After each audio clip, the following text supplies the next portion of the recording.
শেখ হাসিনার পদত্যাগপত্র জমা না দিতে পারলে সেনাবাহিনীর উপর নিষেধাজ্ঞা। শেখ হাসিনার পদত্যাগপত্র দেখাতে না পারলে জাতিসংঘ থেকে শর্ত আরোপের সাথে সাথে অন্তর্বর্তীকালীন সরকারকে বাতিল বলে গণ্য করা হবে। পদত্যাগপত্রের ভাষা দেখুন, যা মন চায় তারা একটা কিছু লিখে পাবলিশ করে দিল। নাম্বার 4, শেখ হাসিনার স্বাক্ষরটিও গুগল থেকে নিয়েছে, যাতে স্পষ্ট দেখা যাচ্ছে 7 দিনের ভিতর ডক্টর মোহাম্মদ ইউনূস স্যারকে শেখ হাসিনার পদত্যাগপত্র জাতিসংঘে জমা দিতে হবে। যদি জমা না দিতে পারে তাহলে সেনাবাহিনীর উপর স্যাংশন আসবে, জাতিসংঘ থেকে স্যাংশন দেবে। প্রধানমন্ত্রী শেখ হাসিনা যে পদত্যাগ করেছেন, কার কাছে পদত্যাগ করেছেন, এই পদত্যাগপত্রটা আমরা এখনো কেন দেখতে পাচ্ছি না? আসসালামু আলাইকুম সম্মানিত দর্শক শ্রোতা, আজকের এই ভিডিওটি অনেক গরম একটি নিউজ। আপনারা শুনলে রীতিমতো অবাক হয়ে যাবেন। দর্শক শ্রোতা, শেখ হাসিনা পদত্যাগ করেননি, অবশেষে সকল গোপন তথ্য ফাঁস হয়ে গেল। দর্শক শ্রোতা, এমনকি এই পদত্যাগপত্র সোশ্যাল মিডিয়াতে ভাইরাল হয়েছে। আপনাদের আমি দেখাতে চলেছি, সেখানে স্পষ্ট লেখা আছে শেখ হাসিনা পদত্যাগ করেননি, শেখ হাসিনার সঙ্গে ষড়যন্ত্র করেছে। দর্শক শ্রোতা, অপরদিকে জাতিসংঘ ডক্টর ইউনূসকে চাপ দিচ্ছে, যদি জাতিসংঘে ডক্টর ইউনূস সঠিক পদত্যাগপত্র জমা দিতে না পারে তাহলে শেখ হাসিনাকে দেশে পাঠিয়ে শেখ হাসিনাকে আবারও প্রধানমন্ত্রীর দায়িত্ব দিতে পারে। দর্শক শ্রোতা, সব মিলিয়ে আজকের এই ভিডিওটি অনেক গরম একটি নিউজ হতে চলেছে। আপনাদের দেখাতে চলেছি আজকের এই ভিডিওতে বিস্তারিত তথ্য। তো আপনাদের অনুরোধ করতেছি ভিডিওটি সম্পূর্ণ দেখার জন্য। বেশি দেরি না করে আমরা ভিডিও ক্লিপে চলে যাচ্ছি, আপনারা মনোযোগ সহকারে ভিডিও ক্লিপটি দেখতে থাকুন। গেল ফোন যে কলটা ছিল, ভাইরাল ফোন কল রেকর্ডের মধ্যে সাবেক প্রধানমন্ত্রী শেখ হাসিনা বলছিলেন যে আমি আসলে পদত্যাগ করিনি। এর পরপরই আসলে কি শেখ হাসিনা পদত্যাগ করেছেন নাকি করেননি, এই বিষয়টা নিয়ে একটা প্রশ্ন বিভিন্ন মাধ্যমে উঠল। আর যদি পদত্যাগ করে থাকেন তাহলে কেন জাতির সামনে তার পদত্যাগপত্রটা প্রকাশ করা হলো না? প্রশ্ন হচ্ছে, এটাকে জাতির সামনে প্রকাশ করা জরুরি নাকি যে হায়ার অথরিটি আছেন যেখানে থাকার দরকার সেইখানে থাকা জরুরি?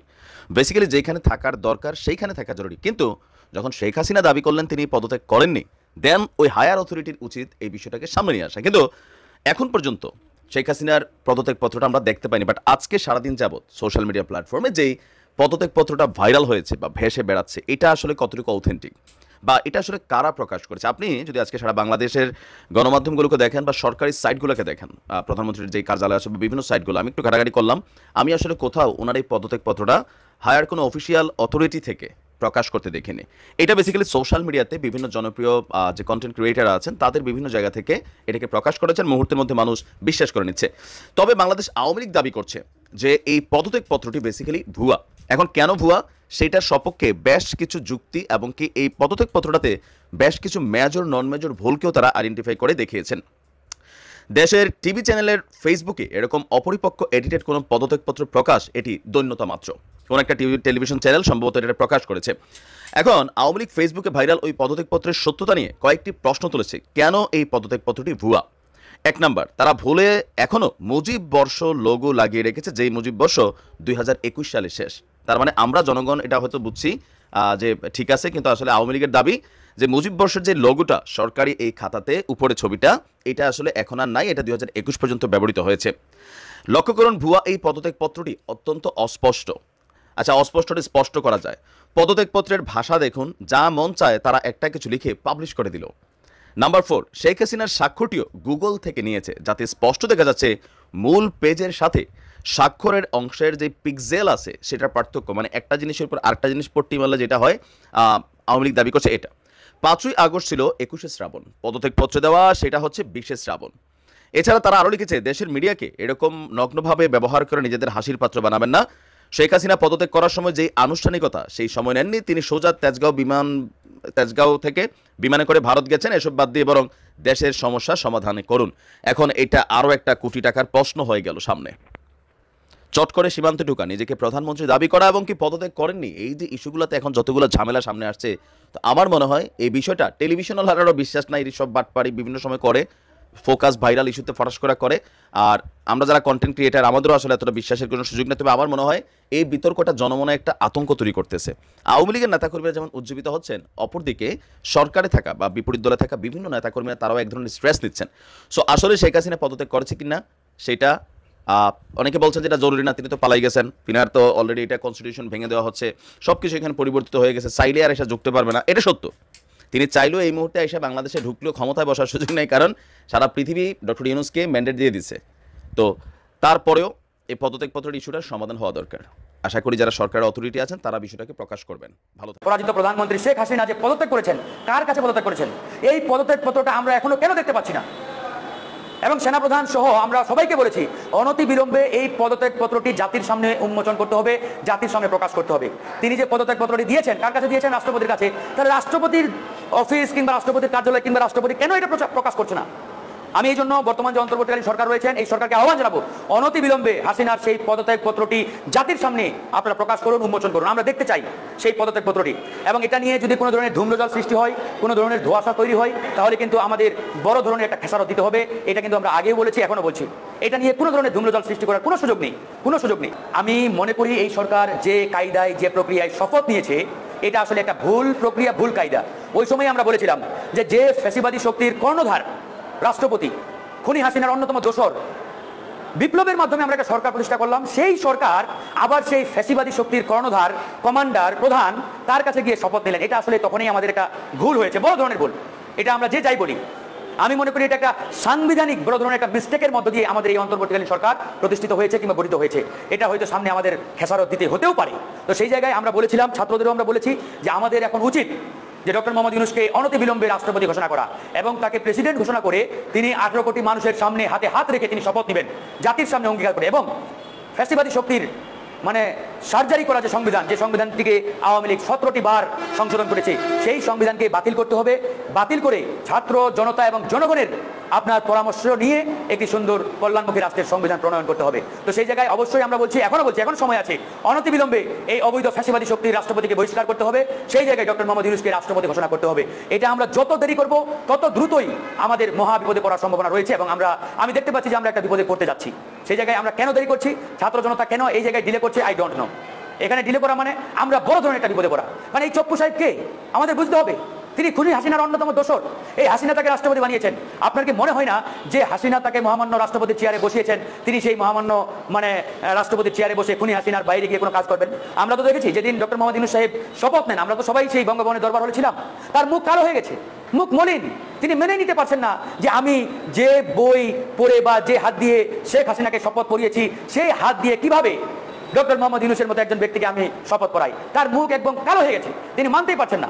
তো সেদিনই তো আমার মনে হয়েছে যে এই বেটার ভিতরে ঘাবলা আছে, এই বেটা যতদিন এই চেয়ারে থাকবে, আই এম সরি যে আসলে ওনাকে এটা বলতে আমরা বাধ্য হচ্ছি, আমরা বলতে চাই নাই, কিন্তু তিনি আসলে এটার প্রাপ্য। তো সেই জায়গায় আমার মনে হচ্ছে যে তিনি যতদিন এই চেয়ারে থাকবেন ততদিন বাংলাদেশে বিপদে পড়ার সম্ভাবনা একবারে প্রকট থেকে প্রকটর হবে। তাই আমি ছাত্র জনতাকে উদাত্ত আহ্বান জানাই, অনতি বিলম্বে এই চপ্পু সাহেবকে বহিষ্কার করে সেই জায়গায় ডক্টর মোহাম্মদ ইউনূসকে প্রেসিডেন্ট ঘোষণা করতে হবে। এটা হয়তো এই কায়দায় কিংবা নিয়মতান্ত্রিক পন্থায় হবে না, কারণ সেনাবাহিনীও চাইবে না কিংবা অন্যরাও চাইবে না। সেই জায়গায় ছাত্র জনতাকে প্রয়োজনে 20 লক্ষ ছাত্র জনতা সারা বাংলাদেশ থেকে এসে বঙ্গভবন ঘেরাও করতে হবে। আপনারা ডাক দেন, আমরা পরামর্শ করে একটা ডেট ফাইনাল করি, সেই ডেটে আমরা বঙ্গভবন ঘেরাও করে সেই দিনই ডক্টর মোহাম্মদ ইউনূসকে সেই চেয়ারে আমরা বসিয়ে সেখানে তিনি শপথ নেবেন। এটা করতে দেরি হলে ভাই বিপদ আমাদের সামনে একবারে ঘনিয়ে আসছে। রাষ্ট্রপতি যদি চায়, রাষ্ট্রপতি চাইলে কি যে কোনো সময় এই অন্তর্বর্তীকালীন সরকারকে আসলে নিষিদ্ধ করতে পারে? সেই সুযোগটা এখন খুব একটা নেই। হয়তো এতদিন যখন রাষ্ট্রপতি এবং প্রধান বিচারপতি সহ অনেকগুলো অর্গানে আওয়ামী লীগের প্রধানরা ছিল, ওই সময় হয়তো সম্ভব ছিল। এখন আসলে ওই সম্ভাবনাটা অনেক কম, কারণ ইতিমধ্যে বাংলাদেশের তৎকালীন হাসিনার যে প্রধান বিচারপতি তাকে বহিষ্কার করা হয়েছে, অন্যরাও অনেক জায়গায় রদবদল আনা হয়েছে অন্য জায়গায়। তো সেই জায়গায় এখন ওই সম্ভাবনাটা খুব একটা নেই। তারপরেও আমরা উড়িয়ে দিতে পারি না, যেহেতু বাংলাদেশের সর্বোচ্চ প্রধান বাংলাদেশের রাষ্ট্রপতির চেয়ার, তো সেই জায়গায় যেহেতু হাসিনার লোক বসা, তাহলে এই জিনিসটা আবার একবারে উড়িয়েও দেওয়া যায় না।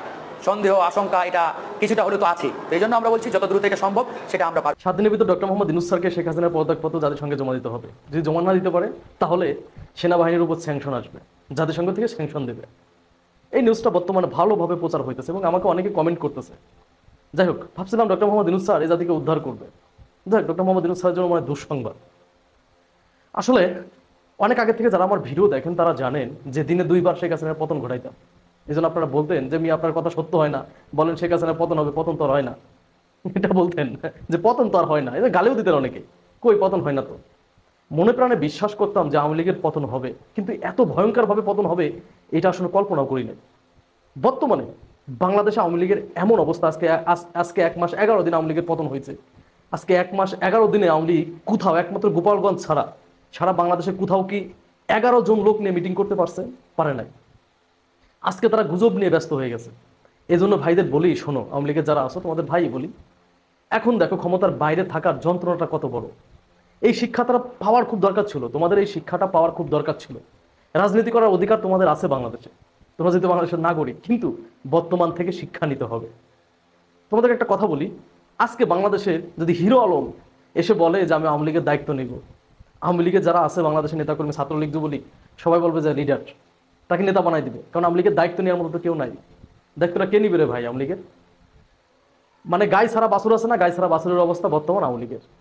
এখন যারা এই যে একটা কল রেকর্ডিং ফাঁস হইলো, যে শেখ হাসিনা দেশে চলে আসতেছে, হ্যান করতেছে, ত্যান করতেছে, চট করে দেশে চলে আসবো, অনেক কিছুই তো হইলো বাংলাদেশে, হইলো না?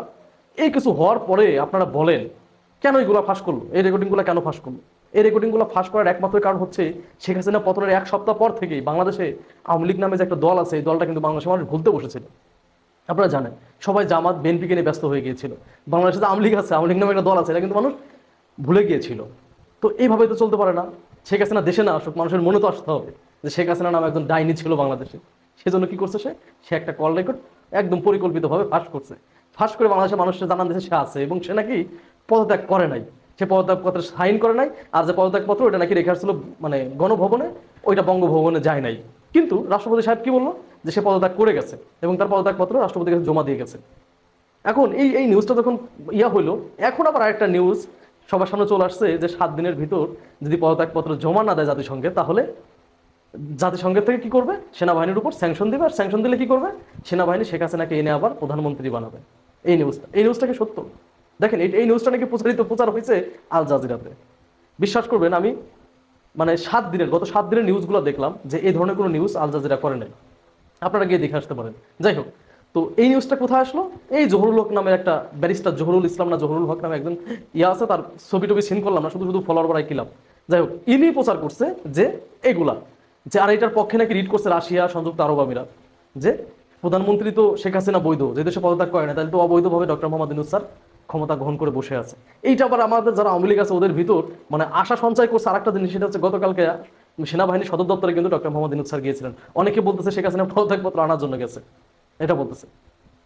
ভাই, তোমাদেরকে একটা কথা বলি, তোমাদের এখন এই বর্তমান থেকে শিক্ষা নেওয়ার প্রয়োজন আছে। এই শিক্ষাটা তোমাদের অনেক প্রয়োজন ছিল। আল্লাহ তোমাদেরকে শিক্ষা নেওয়ার ব্যবস্থা করে দিছে। একটা জিনিস মাথায় রাখতে হবে যে ক্ষমতায় থাকার, ক্ষমতার বাইরে থাকার যন্ত্রণাটা কি, এটা তোমরা অ্যাটলিস্ট এখন রিয়েলাইজ করতে পারতেছো।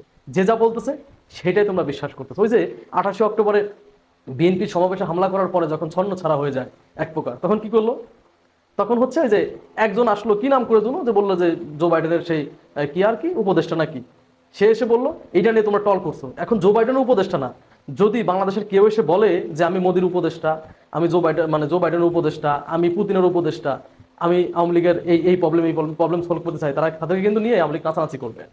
এটা আপনারা ভালো করে জানেন। তো এই জন্য আওয়ামী লীগ এখন হচ্ছে গুজবের উপর পড়ে আছে, গুজব ছড়াইতেছে। ভাইরে, তোমাদের একটা কথা বলি, পৃথিবীর ইতিহাসগুলো জানার চেষ্টা করো। পৃথিবীর ইতিহাসে দেখছো কোনো স্বৈরা শাসক পতনের পরে ফিরে আসছে? কখনোই ফিরে আসে না।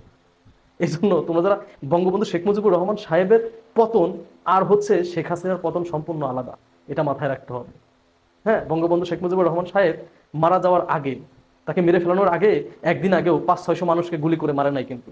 আর শেখ হাসিনার পতনের একদিন আগেও 102 জন মানুষকে গুলি করে মারছে। সম্মানিত দর্শক শ্রোতা, আপনারা বিস্তারিত ভিডিওতে দেখতে পারলেন, ইতিমধ্যে প্রমাণ হয়ে গেছে শেখ হাসিনা পদত্যাগ করেননি। দর্শক শ্রোতা, একটি পদত্যাগপত্র ইতিমধ্যে সোশ্যাল মিডিয়াতে ভাইরাল হয়েছে, যা প্রবাসী নাইম ভাই বিস্তারিত আলোচনা করলো, আপনারা শুনতে পারলেন। সম্মানিত দর্শক শ্রোতা, সেখানে নাকি শেখ হাসিনা সই করেননি, আরও এই পদত্যাগপত্র নিয়ে বিস্তারিত আলোচনা হলো।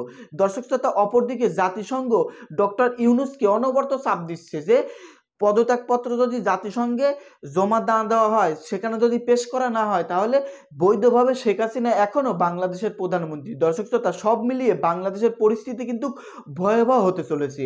তো আজকের এই ভিডিওতে আপনারা বিস্তারিত ইনফরমেশন জানতে পারলেন, গুরুত্বপূর্ণ চাঞ্চল্যকর গোপন তথ্য জানতে পারলেন। তো এই সম্পর্কে যদি আপনাদের মতামত থাকে, ব্যক্তিগত মতামত ভিডিওর কমেন্ট বক্সে অবশ্যই জানিয়ে দিবেন। সামনে আমাদের বাংলাদেশে কি হতে চলেছে। দর্শক শ্রোতা, সকলেই ভালো থাকবেন। ধন্যবাদ আজকের এই ভিডিওর সঙ্গে থাকার জন্য।